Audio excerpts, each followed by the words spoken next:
Hello my dear children, welcome back. बच्चों, two main types of financial markets हमने कर ली हैं, capital market and money market. Now we will do the sub classification of the capital market as primary markets and the secondary markets. Without wasting much time, let's connect to commerce and let's have a comparison between the primary market and the secondary markets.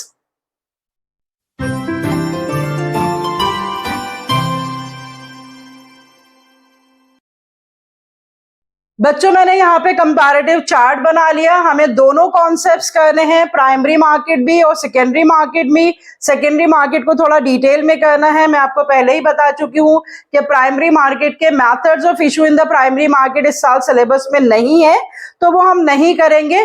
हम सिर्फ पढ़ेंगे कि what is primary market and what are the main elements और what is the main concept of the primary market. Secondary market से वो कैसे अलग है, तो दोनों की कंपैरेटिव स्टडी करेंगे और कंपैरेटिव स्टडी के साथ साथ ही हम सीख लेंगे about the primary markets and the secondary markets. सबसे पहले देखिए बच्चों कि प्राइमरी मार्केट जो होती है उसे न्यू इशू मार्केट भी कहते हैं।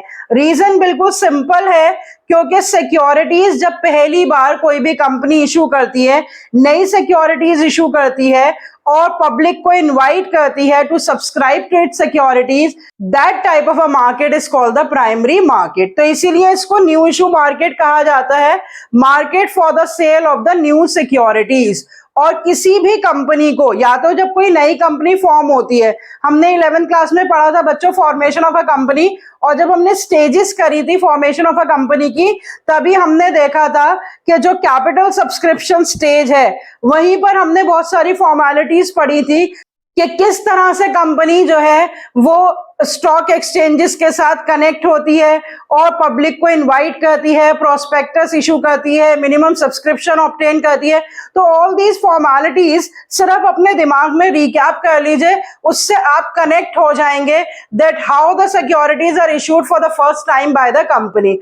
तो जब कभी कोई नई कंपनी फॉर्म होती है या कोई existing company expand and grow होती है या उसको किसी नए प्रोजेक्ट के लिए इन्वेस्टमेंट्स चाहिए होती हैं या डाइवर्सिफिकेशन प्लान्स होते हैं किसी कंपनी के, इन सारी चीजों के लिए जो फाइनेंशियल रिक्वायरमेंट्स है उन्हें पूरा करने के लिए जब कंपनीज नई सिक्योरिटीज इशू करती हैं ताकि उनके पास कैपिटल आए, then that type of a market where such transaction takes place is called the primary market. तो जो market for the sale of new securities होती है that is called the primary market. And the market for the second hand securities, what do we mean by second hand securities? जो एक बार company ने issue कर दी, अब वो company के पास वापस नहीं आती है सिक्योरिटीज, वो इन्वेस्टर्स और इन्वेस्टर्स के बीच में ही एक्सचेंज होती रहती हैं, और जिस मार्केट के थ्रू वो एक्सचेंज होती हैं, जो एग्जिस्टिंग सिक्योरिटीज एक्सचेंज होती हैं, that market is called the secondary market and another name for the secondary market is the stock exchange। तो दोनों का मीनिंग और कॉन्सेप्ट आपको बिल्कुल क्लियर होना चाहिए कि जब सिक्योरिटीज पहली बार इशू होती हैं, कंपनी इशू करती है, जब फाइनेंशियल असेट्स क्रिएट किए जाते हैं by the company, then that market is called the primary market and it is also called as the new issue market. और जब सिक्योरिटीज एक बार मार्केट में आ जाती हैं और फिर वो स्टॉक एक्सचेंजेस के थ्रू एक इन्वेस्टर से दूसरे इन्वेस्टर के बीच में पास ऑन होती हैं या एक्सचेंज होती हैं, तो उस मार्केट को हम कहते हैं secondary market and the stock exchange.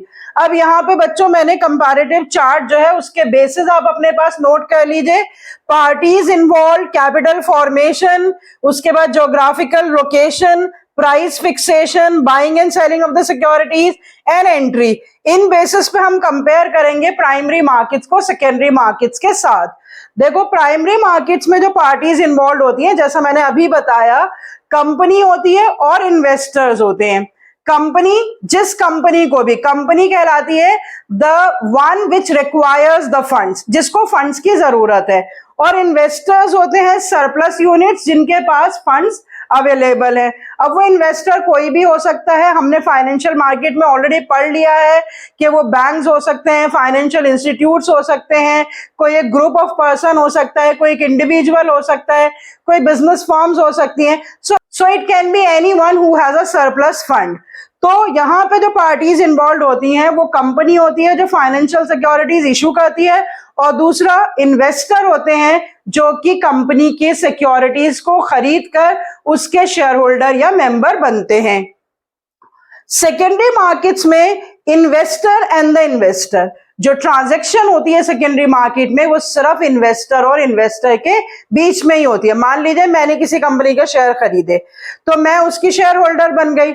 अब मुझे थोड़े टाइम बाद जब उसका पैसा बढ़ गया तो मुझे वो बेचने हैं और मुझे कुछ प्रॉफिट अर्न करना है, तो मैं वो कंपनी को वापस नहीं दूंगी, मैं स्टॉक एक्सचेंज में उन शेयर्स को डील करूंगी और उन शेयर्स को बेचकर I will earn the profit. और मुझसे जो खरीदेगा वो भी कोई ना कोई इन्वेस्टर ही होगा जिसके पास सरप्लस मनी है, वो मुझसे शेयर खरीद लेगा, मैं उसे शेयर बेच दूंगी, तो मैं भी इन्वेस्टर और वो भी इन्वेस्टर।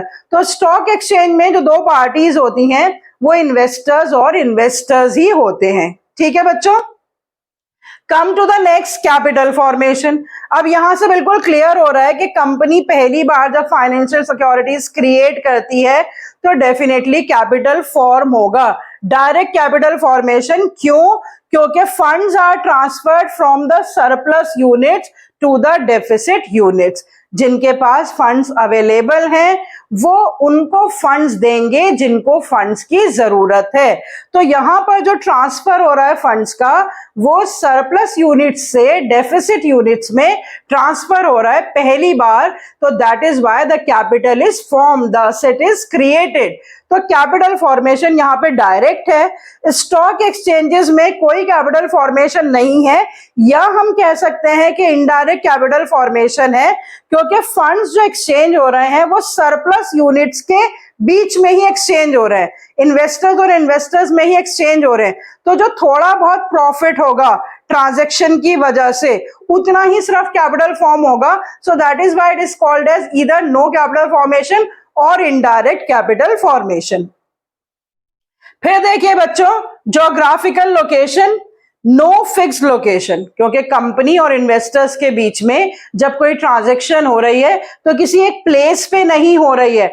जहां जहां पे भी कंपनीज हैं, डायरेक्ट कंपनीज की डीलिंग हो रही है, या तो ऑनलाइन हो रही है या फिर ऑफलाइन हो रही हैं। प्रोस्पेक्टस इशू किया जाएगा, कंपनी में फॉर्म भरा जाएगा, कंपनीज एप्लीकेशंस इनवाइट करती हैं, फिर शेयर होल्डर्स अप्लाई करते हैं, और इसके बहुत सारे प्रैक्टिकल एस्पेक्ट्स तो आप अकाउंटेंसी में पढ़ चुके हैं। Over subscription, under subscription, minimum subscription, ये सारी टेक्निकल टर्म्स की डिटेल में अभी हमें नहीं जाना है। बस हमें ये जानना है कि जब कंपनी सिक्योरिटीज इशू करती है इन्वेस्टर्स को, तो जो कोई पर्टिकुलर प्लेस नहीं होता, उसका कोई फिक्स लोकेशन नहीं होती है, डायरेक्ट कैपिटल फॉर्मेशन होती है by transaction between the company and the investor. So there is no location for the primary market. लेकिन स्टॉक एक्सचेंजेस की तो फिक्स लोकेशन होती है, बहुत सारे स्टॉक एक्सचेंजेस होते हैं, फिजिकल फॉर्म में वहां पर डीलिंग होती है, और अब क्योंकि ऑनलाइन ट्रांजैक्शंस भी होती हैं तो अब वर्चुअल ट्रांजैक्शंस भी होती हैं, पर फिजिकल ट्रांजैक्शंस भी साथ साथ होती हैं। तो स्टॉक एक्सचेंजेस की फिक्स लोकेशन होती है और उनके फिक्स वर्किंग आवर्स भी होते हैं, कब से कब तक वहां पे ट्रांजैक्शंस जो है वो की जाती हैं। सो stock exchanges have the fix location but primary markets do not have any fix geographical location.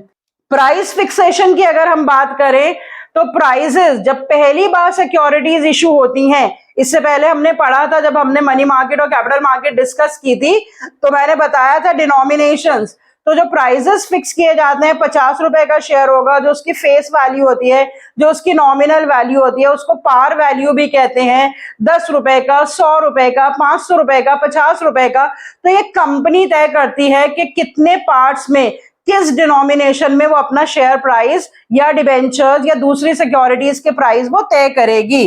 तो प्राइस जो फिक्स होता है प्राइमरी मार्केट में, it is fixed by the management of the company. तो इसमें कोई फोर्सेस, कोई एक्सटर्नल फोर्सेस नहीं होती हैं जिनकी वजह से प्राइस फिक्स होता है। कंपनी की रेपुटेशन, उसकी गुडविल, उसकी ब्रांड आइडेंटिटी, उन सारे फैक्टर्स को देखकर ही प्राइसेस फिक्स किए जाते हैं। लेकिन जो प्राइसेस ऑफ सिक्योरिटीज फिक्स होते हैं सेकेंडरी मार्केट और स्टॉक एक्सचेंज में, वो डिमांड एंड सप्लाई फैक्टर्स पे फिक्स होते हैं। शेयर प्राइसेस बढ़ते रहते हैं, शेयर प्राइसेस कम होते रहते हैं। डिविडेंड जब डिक्लेयर होता है तो शेयर प्राइसेस बढ़ जाते हैं, कंपनी की रेपुटेशन और गुडविल से उसके शेयर प्राइसेस बढ़ जाते हैं। तो इस तरह से अगर डिमांड ज्यादा होगी, सप्लाई कम होगी तो शेयर प्राइसेस बढ़ जाएंगे, डिमांड कम होगी, सप्लाई ज्यादा होगी तो शेयर प्राइसेस कम हो जाएंगे। डिमांड एंड सप्लाई की थ्योरी वेल नोन थ्योरी है जो सभी जानते हैं। तो डिमांड एंड सप्लाई के ही हिसाब से प्राइसेस ऑफ द सिक्योरिटीज जो है वो स्टॉक एक्सचेंजेस में फिक्स होते हैं। Come to the next point, buying and selling. अब हम देखते हैं कि only buying, no selling takes place in the primary market. अब आप सोचेंगे कि कंपनी सेल तो कर रही है और इन्वेस्टर्स परचेज कर रहे हैं, तो आप सोचेंगे कि यहां पर भी बाइंग एंड सेलिंग हो रही है, लेकिन यहां पर कंपनीज फाइनेंशियल असेट्स क्रिएट कर रही हैं और इन्वेस्टर्स उन्हें खरीद रहे हैं। Investors are not selling the securities, इसीलिए यहां कहा जाता है कि only the investors are buying the securities, they are not selling the securities to the companies. So that is why only buying takes place, no selling takes place in the primary market. लेकिन secondary market में एक investor खरीद रहा है, दूसरा investor बेच रहा है। तो सरप्लस यूनिट्स से सरप्लस यूनिट्स में जब सिक्योरिटीज एक्सचेंज होती हैं तो उसको हम कहते हैं both buying and selling. That somebody is buying is also from the surplus unit, somebody is selling is also from the surplus unit। लेकिन प्राइमरी मार्केट में सिक्योरिटीज क्रिएट होती हैं और उनको इन्वेस्टर्स खरीदते हैं, उसको इन्वेस्टर्स बेचते नहीं हैं कंपनी को। That is why you always have to take care that no selling takes place in the primary market, it is only the buying by the investors from the company that takes place in the primary market. फिर उसके बाद देख लीजिए entry, all the companies enter the primary markets to raise the capital. हर company, every individual company which is allowed to raise the funds from the public, वो सारी companies को ही capital चाहिए होता है और वो पब्लिक को इनवाइट करती है to subscribe to its securities. तो हर एक कंपनी जो है उसको कैपिटल चाहिए होता है, तो हर कंपनी जो है वो पार्ट ऑफ प्राइमरी मार्केट है, लेकिन हर कंपनी जो है वो पार्ट ऑफ सेकेंडरी मार्केट नहीं है। फॉर्मेशन ऑफ अ कंपनी में प्रोसीजर जब हमने करा था तो हमने देखा था कि लिस्टिंग करवानी पड़ती है स्टॉक एक्सचेंजेस में, तो only listed companies can get their securities traded in the stock exchanges. Unlisted companies securities are not traded in the stock exchange.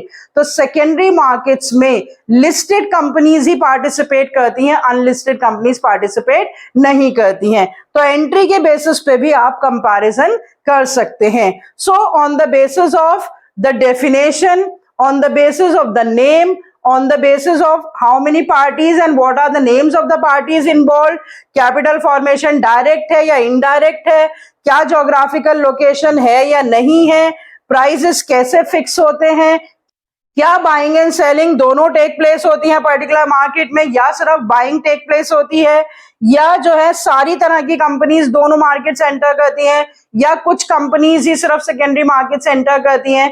तो ये सारे फैक्ट्स जो हैं आपको इस कंपैरेटिव चार्ट से बहुत आसानी से समझ में आ जाने चाहिए।